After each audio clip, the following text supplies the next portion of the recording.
Hey everyone, I'm Tina, the creative guru with Gems, Paper, Scissors, and today I am going to show you how to make this beautiful watercolored heart. And all it is very basic watercolor pencils and some water on watercolor paper. I currently am using my little silicone mat on my glass mat just because it was a nice staging ground and it's perfect for watercoloring. This gridded texture space is if you are wanting to blend things. I'll show you in a different video, but it is awesome. Okay, so what I did was I took our Fluid 100 watercolor paper and just took a scrap of that and used this heart, the outline of our Friends for Life dies, and ran that through my die cutting and embossing machine. I call it my work box because it's a workhorse and it's box shaped. I actually have both sizes, the mini and the full size. And I used the mini for this. It was just really convenient. It's a quick grab and go. And that is it for another video. So once I got my heart cut out, just like this, I took three basic colors. I have the Daffodil Delight, I have the blue, and I have the real red. But honestly, pick any three shades of red, blue, and yellow. And on its side, you're going to want to make sure to just use the side and lightly run it back and forth, just like so. And you're going to overlap this a lot. And every time you go over it, it goes just a little bit darker and a little bit darker. This does not have to be pretty. We're going to get this all watered up, right? So I'm making this pretty strong just because that's what I'm in the mood for today. And if you happen to line up, I'm kind of going diagonally, so because I wanted a little bit of a carryover onto the other side. But you see how I'm just kind of filling that in. And then I'm going to shift to my red. Again, you can do this in any order. I'm going to go ahead and do a little bit of an overlap. Just like so. And I'm just scribbling this on. This is nothing. This is not fine art. Okay. Everybody can do this. If you were to do it point down, you would have a much more pronounced color. I'm going to show you on the back. So if I just did tip, you see how that's just standard pencil writing.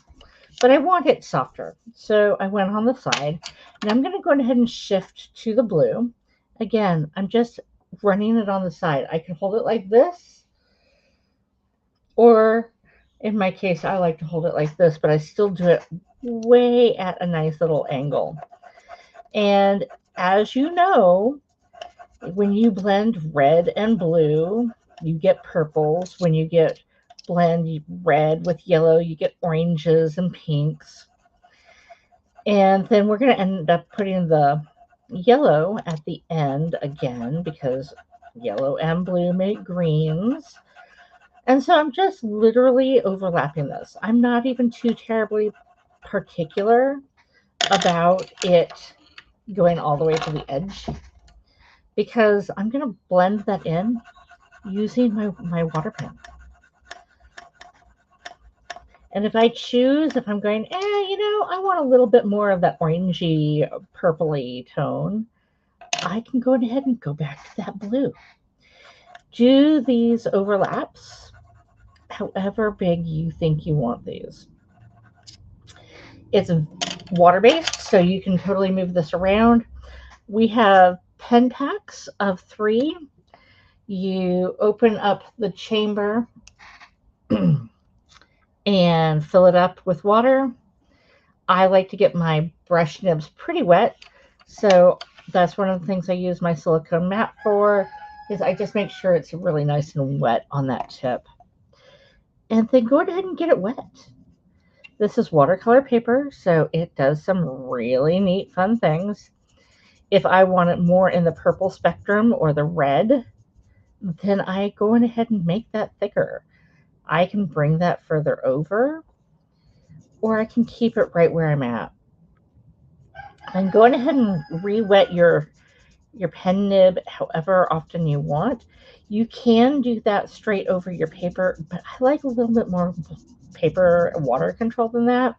So I do it over the silicone mat or on my glass mat. And that's all there is to this. If I want to get this a little more greenish, just like so, just keep running it over and mixing your colors in. While your paper is damp, if you're like, I really want this more green, then go back over it with your pencil and you'll see that it's stronger. This is actually more of a teal now versus a green, where I can lighten it back down. This has a lot of flexibility and it's easy to just keep mixing it. Just don't get your paper super wet. Go a little bit of water at a time, or else you're going to lift it up where you end up back down to your watercolor paper. Right? So because I don't want that, I'm going to bring some of those colors back down. Just like so. And that is all there is to it, to getting that beautiful rainbowed watercolor penciled heart. Next video, I will show you how to heat emboss. This is using our copper. And then we're going to assemble our cute little swag bags. Talk to you later. Bye for now.